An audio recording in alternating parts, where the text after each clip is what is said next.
Hi there, welcome back. So we are still on vacation. We've taken our cruise to the Caribbean, and today we are going to work with watercolors to capture those beautiful blended shades of a Caribbean sunset with the silhouettes in front of them. So stay tuned and I'll show you how to do it. Okay, for your sunset silhouette, you're going to need the following: a piece of watercolor paper, your watercolors, a planning pencil is helpful, and you might want a Sharpie. Of course, you're going to need a paintbrush and a cup of water. It's also a great idea to have a paper towel or a little tissue handy to dab up drips and spills. So let's get started. The first thing I'm going to suggest you do is go online and Google sunset silhouettes, so you have some ideas of the colors you want to use. In this one, it's later on, getting towards dusk. In this one, the student has much brighter colors. And in this one here, we've got water and some warm colors up above. So it's really up to you to decide. One thing I found that's very helpful when I do watercolors is I can use it plain, but it's really nice if you tape it down. If you tape it down, it not only keeps the watercolor paper from buckling and bending when it gets really wet, because we're going to need it really wet, it also does the nice thing of leaving a beautiful frame around your work. When you're all done and you take off the tape, you'll have a nice white border. So you just lay it on, line it up as straight as you can. Look at the border there to see that it is even. You don't want one that's way big at the top and small at the bottom. And rub it down. This isn't absolutely necessary, and if you don't have masking tape or painter's tape, it's fine. If you do have washi tape, that also works. So the first step in this process is to get your paper really, really wet. We want these colors to blend nicely, and it's because the paper was wet that those colors blended together. So paper wet, and then of course you'll have to get your watercolors wet. So I'm going to do this painting in two steps. I'm going to do my watercolor sky. I'm going to leave it to dry, and then I'm going to go back with black and paint my silhouette. So I need to get my colors wet. I think I'm going to go with the warm colors, the reds, the oranges, the yellows. I think I might want a purple in there, and maybe a blue. Maybe a little green for the ocean. And I have to admit, I love these old watercolors that we have in the art room that have the most wonderful pink, if I can find my other pink.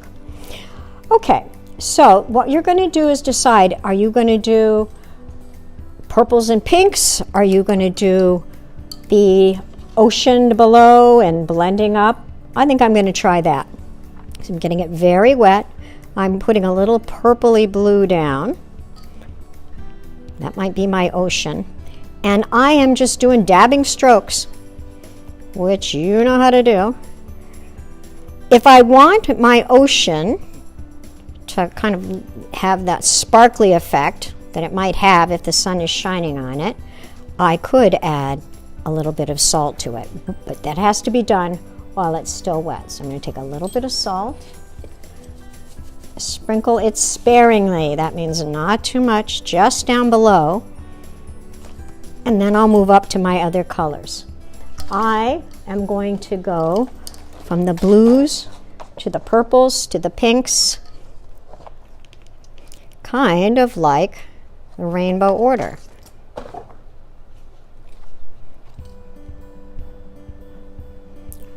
This one is a little hard to tell which is blue and which is purple. I think this is the purple. Yep. So I'm going to put this in fast forward, and you can see how it develops.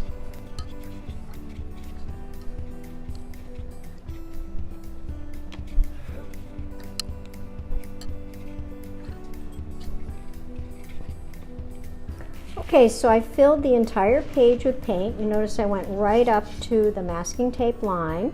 One thing I wish I had done is halfway through, when you start to get to your lighter colors, your yellows, you may want to change your paint water.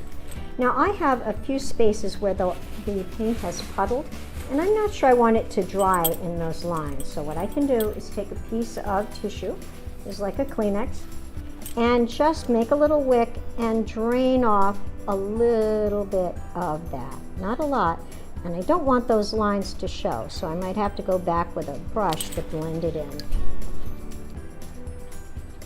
So when I did this, I went from blue to purple to pink to orange to yellow. I followed my way around the color wheel. That way, if one color blends over the other, you still get a beautiful color and a great effect.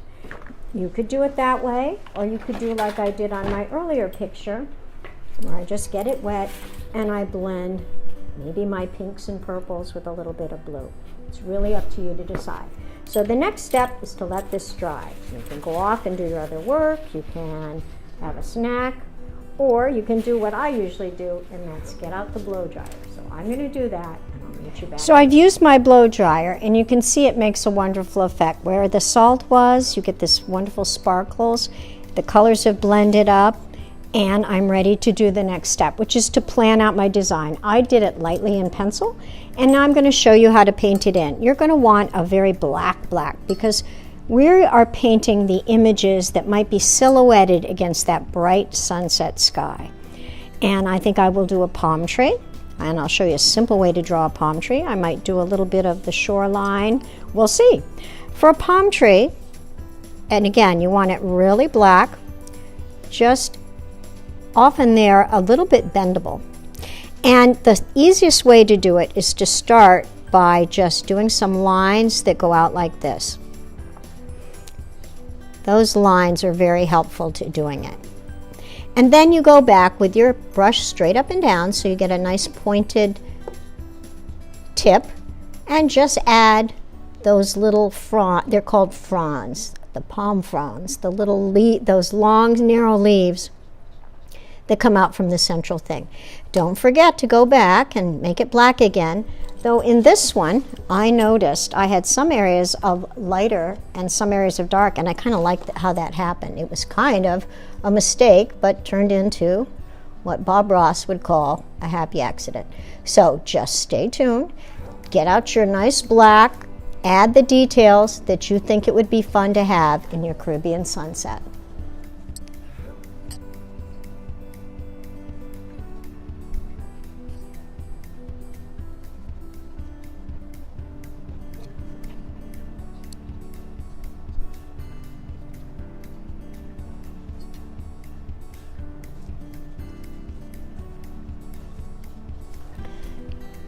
So once you're done and your painting is dry, you can carefully remove the tape, and as you can see, you'll get a nice crisp white border.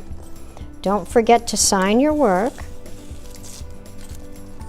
and remember to take a picture of your work and send it to me.